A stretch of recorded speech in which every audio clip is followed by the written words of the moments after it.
Le nickel, premier pilier de l'économie calédonienne, fait l'actualité en Calédonie, notamment par le conflit des rouleurs, les doléances des petits mineurs, par la baisse des cours du nickel, mais surtout par la remise en cause de la doctrine nickel. Donc aujourd'hui, pour évoquer ce sujet, Paul Niaoutine, président de la province Nord, bonjour. Bonjour. Alors en quoi la doctrine nickel est adaptée aujourd'hui au pays?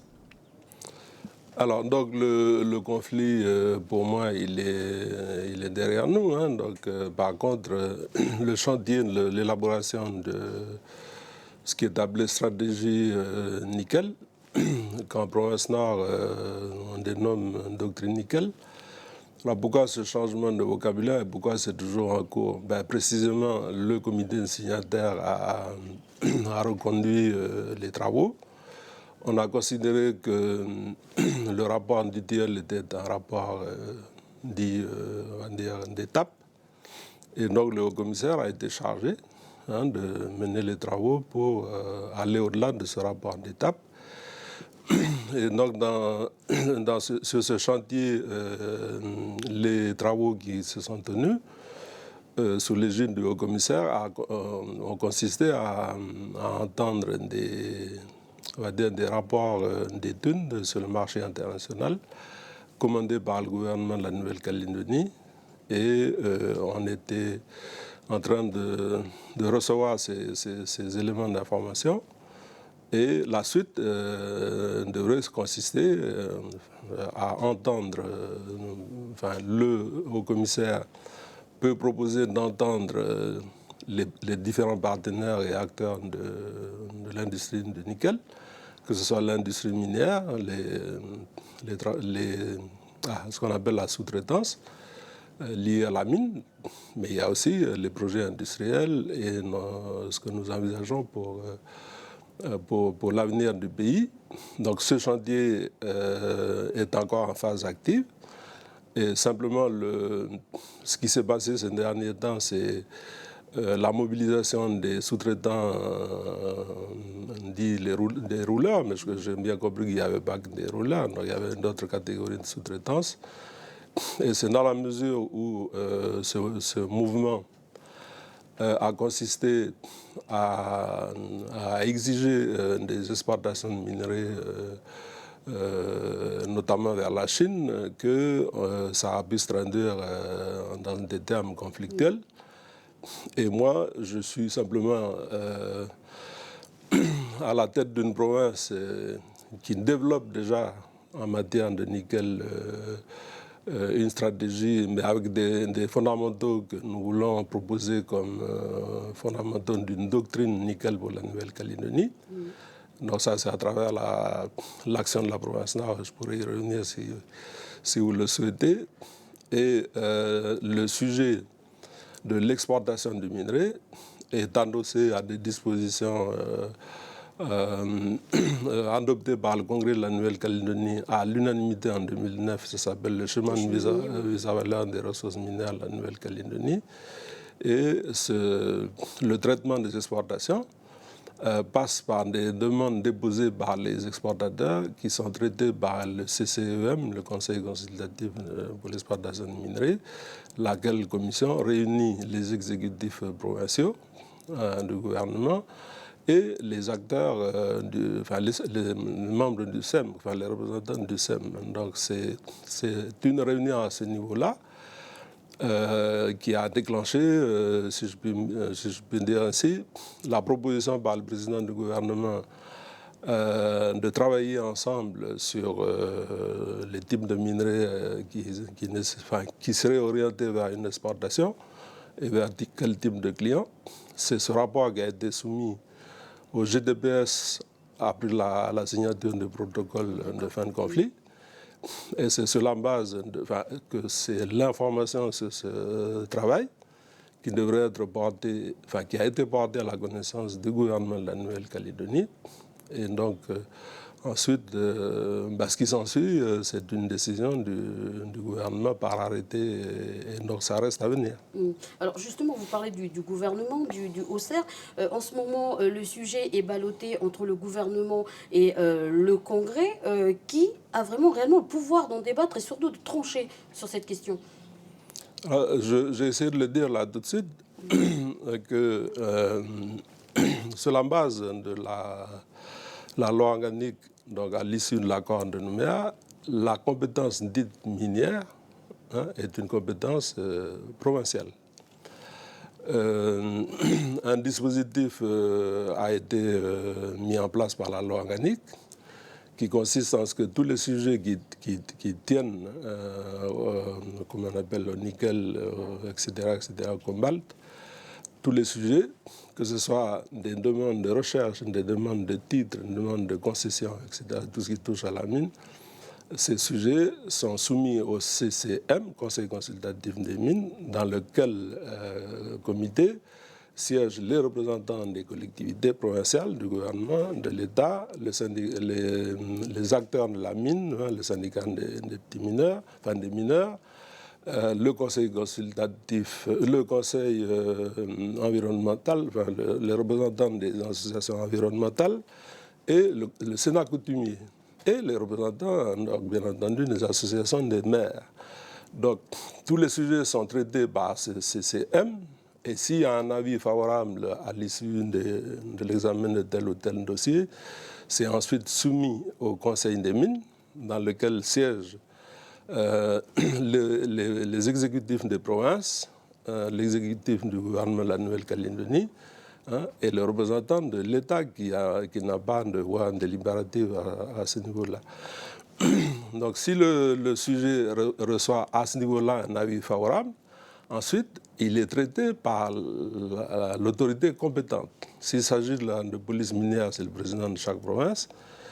S'il s'agit de quelque chose qui tient au permis de recherche ou à l'attribution de titres, etc., des permis d'exploitation, c'est l'Assemblée de province qui traite de ces dossiers. Et s'il y a un avis favorable, évidemment, c'est exécutoire. Mais s'il n'y a pas d'avis favorable, on renvoie le dossier dans le circuit. Donc, c'est le dispositif prévu par la loi organique pour permettre de donner une cohérence au sujet de la mine. Donc, c'est une compétence. Enfin, dans ce cas-là, les titres miniers ou de recherche sont de la compétence des provinces. S'il s'agit d'une demande d'exportation, il y a eu une évolution dans le dispositif voté par le Congrès. Cette fois-ci, ce n'est pas le Conseil consultatif des mines qui est saisi, c'est le CCEM, le Conseil consultatif pour l'exploitation de minerais. Et donc, à ce niveau-là, je l'ai dit tout à l'heure, sont examinées les demandes d'exportation de minerais, puisque le gouvernement a la compétence sur le commerce extérieur, et c'est donc cette instance qui donne un avis, et l'avis de ce CCEM est ensuite traduit par arrêté, donc pris par le gouvernement en réunion de collégialité. Donc voilà le circuit. Donc, dans tout ce que je viens de dire, l'État n'est pas concerné, puisque le domaine du nickel a été transféré à la Nouvelle-Calédonie par l'accord de Nouméa, la loi organique. Le haut-commissaire est chargé de piloter les travaux qui doivent aboutir à l'adoption d'une stratégie nickel ou d'une doctrine nickel, comme nous l'appelons nous en provençal. Alors pour revenir justement au protocole d'accord, vous n'êtes pas contre l'exportation, mais plutôt vous êtes pour l'exportation, mais avec vos clients traditionnels, tels que Kenny aujourd'hui. Alors, ce que je viens d'expliquer, c'est qu'en matière de dispositif global, l'accord de Nouméa et la loi organique avaient prévu que la Nouvelle-Calédonie adopterait un schéma minier. Donc ce schéma minier n'a pas été traité dans la première mandature, il a été traité dans la deuxième mandature, et donc c'est parce qu'il n'y avait pas de volonté de le faire. Et donc la DIMEC, Mme Madeleine Fabre, a piloté ces travaux, et le schéma minier a été adopté en 2009. Donc dans le dispositif du schéma minier, donc une délibération votée à l'unanimité du Congrès, il est dit qu'en matière d'exportation de minerais, on préserverait les clients traditionnels et au volume de tonnage de 2009.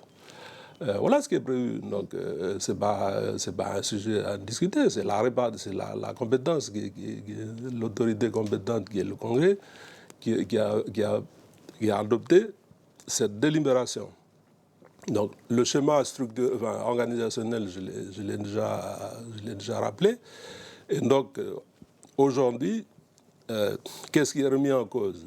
Ce qui est remis en cause, et je le dis tout à fait objectivement, j'ai entendu par voie médiatique les responsables de Contracmine, comme je les ai entendus au premier GTBS. Ils ont dit que ça n'a rien à faire du schéma minier, que le schéma minier aurait été conclu sur un coin de table avec soit le Balika, soit l'UC, soit le FLGS. Donc je vais rétablir ici, c'est une délibération votée à l'unanimité du Congrès, après passage en commission et après une discussion de Mme Fabre avec tout le monde. Donc que des gens veuillent remettre en cause ces dispositions adoptées tout à fait légalement, ils peuvent toujours le contester. Mais dire qu'ils s'assoient dessus, donc c'est la province Nord qui est mise en cause, et ça a été dit aussi directement. Ce n'est pas André Ndang, parce qu'André Ndang ne fait que mettre en œuvre ce que la province Nord veut faire de son activité, de son opérateur qui s'appelle la SMSP. Et donc, les exportations, personne. Je défie quiconque de produire un document de la province Nord ou de la SMSP ou de la NMC dans lequel il serait dit qu'on est contre les exportations de minerais. On n'a jamais été contre les exportations de minerais et on a voté en tant qu'élu du Congrès le schéma dont je viens de parler. Par contre, qu'on soit allé au-delà, plus que doubler le volume d'exportation depuis 2009, ça, ce sont des décisions prises par arrêté par des gouvernements successifs dont je ne suis pas responsable en tant que province Nord. Donc c'est le gouvernement de la Nouvelle-Calédonie qui, ayant autorisé des volumes d'exportation, aurait très largement dépassé le volume dit de référence de 2009. Mais par contre, on en était resté qu'aux clients traditionnels, c'est-à-dire les clients japonais, les clients australiens qui s'appellent Yanaka et le client coréen. Donc, voilà la situation dans laquelle on était. Et donc je m'inscris en faux, comme quoi la doctrine nickel de la province Nord ou la SMSP serait favorable à l'arrêt des exportations. Alors tout à l'heure, vous avez mentionné justement le FLNKS. Certains partis du FLNKS ne s'entendent pas trop sur ce sujet. Où en est la voix aujourd'hui du FLNKS concernant le sujet de la mine? Moi, je ne suis pas porte-parole de FLNKS. J'explique ce que la province Nord fait en tant qu'institution portée par les FLNKS depuis la mise en place de la provincialisation. Donc, je rappelle que la SMSP a été achetée par la province Nord à Jacques Lafleur sur la base de l'accord de Matignon. Et que depuis l'acquisition de cet opérateur, de cet outil, qui n'était qu'un tâcheron de la SLN sur le massif de Wako, on en a fait une entreprise minière avec des titres miniers. On a développé l'activité minière de la SMSP, mais on s'était bien rendu compte qu'on ne pouvait pas se limiter à de la vente d'extraction, de la vente de minerais. Donc, par la suite, nous avons, à partir de 1993-1994, on est rentré en contact avec Falcon Bridge pour essayer de faire un projet industriel pour faire la transformation. Le premier projet de transformation, c'était sur le massif de Poum, sauf qu'on n'avait pas assez de titres miniers pour faire de la transformation et assurer notre financier, qui est le partenaire à 49%, Falcon Bridge, d'un retour sur investissement. C'est de là qu'on a demandé à avoir accès à plus de titres miniers. Donc ça a été rendu possible avec l'accord de Bercy en 1998. Et donc depuis 1998, nous portons donc, le projet dit du Koniambo-Wavuto. Donc, voilà ce qu'on fait au niveau, sur le plan industriel. Donc la SMSP adossée à la province Nord, évidemment que nous sommes une collectivité publique. Donc nous développons en tant que collectivité publique une activité par le biais d'un opérateur privé qui s'appelle la SMSP, mais qui est la filiale d'une société d'économie mixte. C'est aussi cet aspect qui est remis en cause par ceux qui nous en veulent. Alors que si ce sont des républicains, donc on va dire ceux qui étaient liés avec Jacques Lafleur à l'époque. Mais Jacques Lafleur n'a pas vendu la SMSP à un privé. Il a vendu à une collectivité publique. Et donc, nous avons développé une stratégie en faveur du rééquilibrage, de la diversification économique. Donc, en ne nous contentant pas d'extraire, de vendre du minerai brut, mais en faisant de la transformation. Parce que la rente métallurgique, c'est-à-dire la valorisation en termes de valorisation, c'est la transformation qui donne la valeur pour le pays et pas seulement l'extraction de minerais. Alors justement, vous parlez des Républicains. Que pensez-vous de la déclaration de Pierre Frogier, qui a déclaré dans les autres médias par rapport au découpage économique? Qu'en pensez-vous? J'ai déjà réagi publiquement, je crois, en ayant dit que si Pierre Frogier a quelque chose à proposer pour la stratégie nickel, mais qu'il fasse une proposition au lieu de critiquer ce que la province Nord a fait. Donc qu'il fasse une proposition, parce qu'il a été à la tête du gouvernement de la Nouvelle-Calédonie dans la première mandature, il a été à la tête de la province Sud, et si les sénateurs aujourd'hui, ça ne le décharge pas d'être signataire, c'est à ce titre qu'il siège avec nous au GDPS. Donc Jacques Lafleur a vendu la SMSP à la province Nord et la province Nord en a fait un opérateur pour le rééquilibrage et le développement de la Nouvelle-Calédonie, c'est ce que nous défendons. On ne va pas entendre un Pierre Frogier qui était le bras droit de Jacques Lafleur pendant longtemps, et notamment pour l'accord de Bercy, venir nous dire à posteriori qui serait pour une partition économique de la Nouvelle-Calédonie, les mines du Nord à la province Nord et les mines du Sud à la province Sud. Ça n'a rien à voir avec notre projet politique. Nous, on n'a pas un projet de partition. On veut faire le rééquilibrage et le développement de la Nouvelle-Calédonie en valorisant notre ressource naturelle qu'est le nickel. Alors, je veux rajouter que quand je dis valoriser notre ressource naturelle, c'est que le nickel, la ressource nickel, appartient au pays et les opérateurs ont juste des titres pour exploiter. Ça ne leur appartient pas, ça appartient au pays. Alors toujours sur cette actualité, un comité de soutien justement a été créé, un comité de soutien à la doctrine nickel, d'ailleurs qui sera notamment à Nouméa le 26 septembre. Ce comité reste toujours mobilisé. Quel est le mot d'ordre aujourd'hui?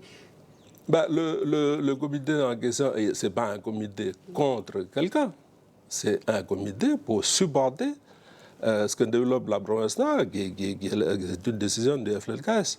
Donc si certains indépendantistes doutent, c'est leur problème, c'est à eux de dire pourquoi ils doutent, mais jamais aucun congrès du FLKS n'a décidé de revenir sur la stratégie qui a été développée depuis et puis je rappelle que beaucoup parlent de projet de société, pour ce qui concerne le FLKS.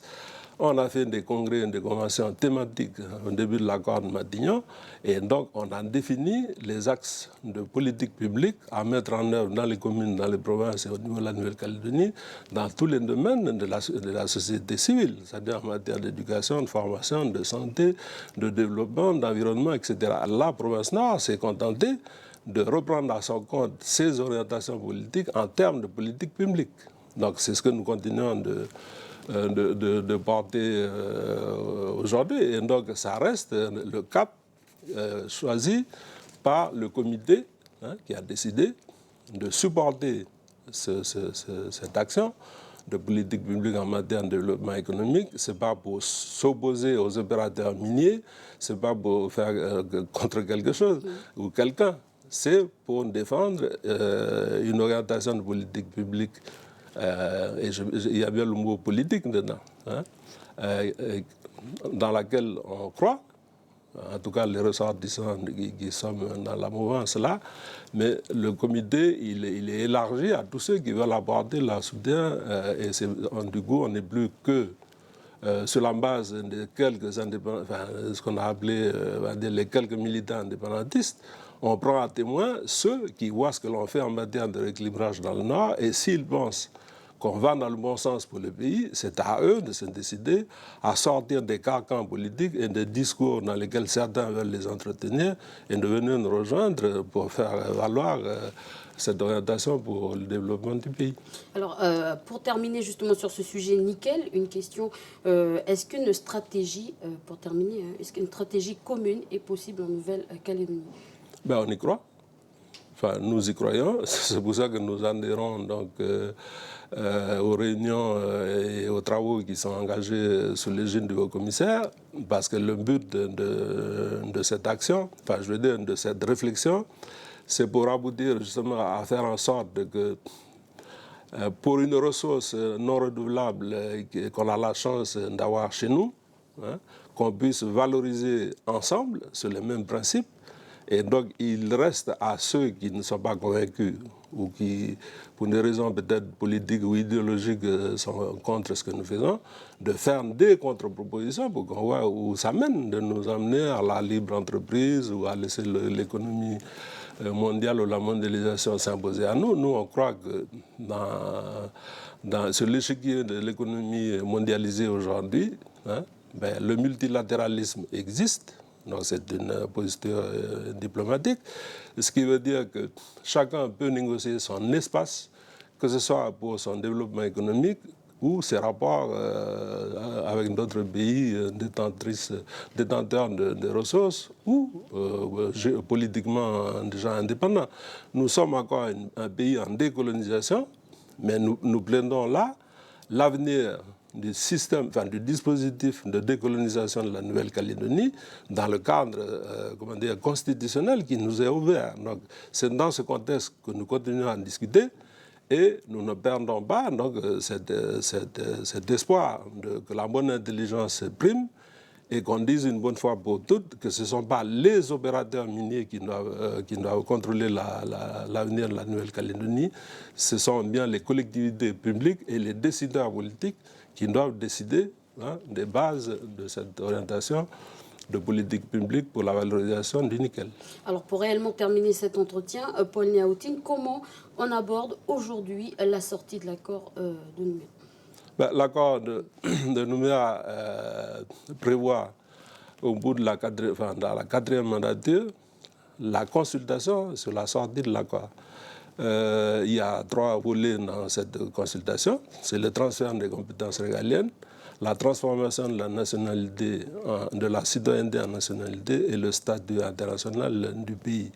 Le comité signataire, depuis 2 comités maintenant, a mis en place des groupes de travail avec de l'appui d'experts, donc on vient d'en discuter avec 2 ce jour, qui doivent donc amener une expertise sur ces trois volets. Ce travail, il est destiné à quoi? Ben, il est destiné à permettre aux signataires, mais lesquels signataires doivent porter à la connaissance des citoyens de la Nouvelle-Calédonie et de leurs électeurs les éléments qui concourent à une prise de décision. Donc, si nous acceptons de participer à ces groupes de travail. Certains viennent, des fois ils viennent pas. Hein? Non, nous faisons partie de ceux qui sont là tout le temps. Donc si on veut concourir à trouver une sortie par le haut, il faut être présent. Il ne faut pas boycotter quand ça arrange et on vient quand ça arrange. Donc nous participons à tous les groupes de travail et ça consiste à entendre ce que les experts disent des périmètres dont il est question. S'il y a 5 compétences régaliennes, ça commence où, ça finit où, quels sont les moyens de mise en œuvre, quelles sont les responsabilités, etc. Pareil pour les citoyennetés et la nationalité. Soukramania et M. Soukramania a déjà, avec M. Koussial, décortiqué le sujet. Et puis l'histoire du statut international, pareil. Donc, je veux dire, on doit rentrer dans l'appropriation des éléments qui permettent de comprendre de quoi on parle, puisque c'est donné par des experts qui viennent de l'État, lequel l'État exerçait ses compétences. Donc, si on veut se les approprier, il faut entendre ceux qui ont exercé la compétence nous dire de quoi il s'agit. Ensuite, le but de la manœuvre, c'est de permettre aux uns et aux autres, non pas seulement de poser des questions comme certains ne font que ça, ben, il faut arriver à se positionner. Parce qu'au fur et à mesure qu'on va se positionner sur ces différents sujets, on pourra voir dans quel cadre des hypothèses de Mélin et Koussial on est. Ils ont défini 4 types d'hypothèses. Pleine souveraineté, souveraineté avec partenariat, large autonomie ou je ne sais plus quoi, et statu quo. Donc on verra bien dans quel cadre on est. Nous, on est porteurs de la revendication de pleine souveraineté. On vient bien examiner souveraineté avec partenariat, mais bien souveraineté. parce que c'est la voie qui est ouverte par l'accord de Nouméa. C'est consultation sur l'accession à la pleine souveraineté. Donc c'est ça qui est déjà dans l'accord. Donc la sortie, elle est normalement celle-là. Si certains veulent s'opposer absolument à cet élément déterminant de l'accord de Nouméa, ben, c'est à eux de nous expliquer qu'est-ce qu'ils nous proposent. Parce que si c'est non à la pleine souveraineté, ben, quid de transfert irréversible de compétences? Quid de la citoyenneté calédonienne qui est endossée à un corps électoral restreint? Le corps électoral restreint n'a de valeur que pendant la période transitoire, etc. etc. Donc il n'y a pas qu'à nous qu'il nous revient de nous expliquer sur ce que l'on propose comme pleine souveraineté. Nous, on y est déjà dans la construction des politiques publiques, c'est ce que nous proposons. Mais c'est aussi à ceux qui veulent absolument s'opposer à ça.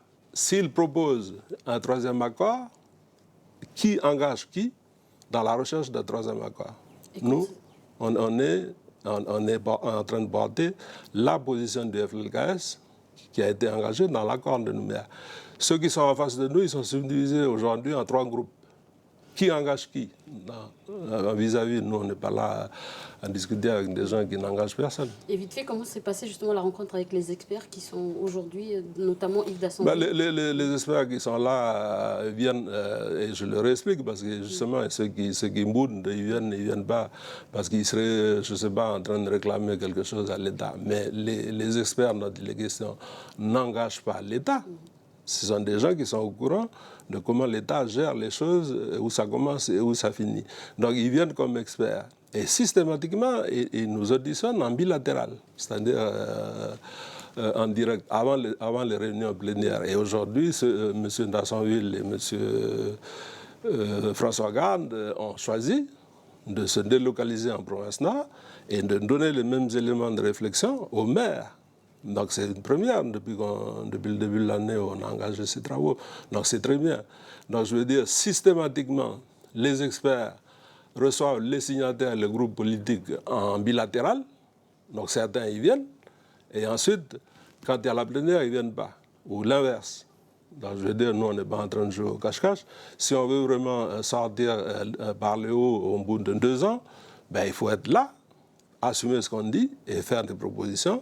Pas seulement poser des questions, aussi prendre des positions. Voilà, ainsi s'achève cet entretien. Donc merci Paul Niaoutine d'avoir répondu à nos questions. Merci. Merci à tous de nous avoir suivis.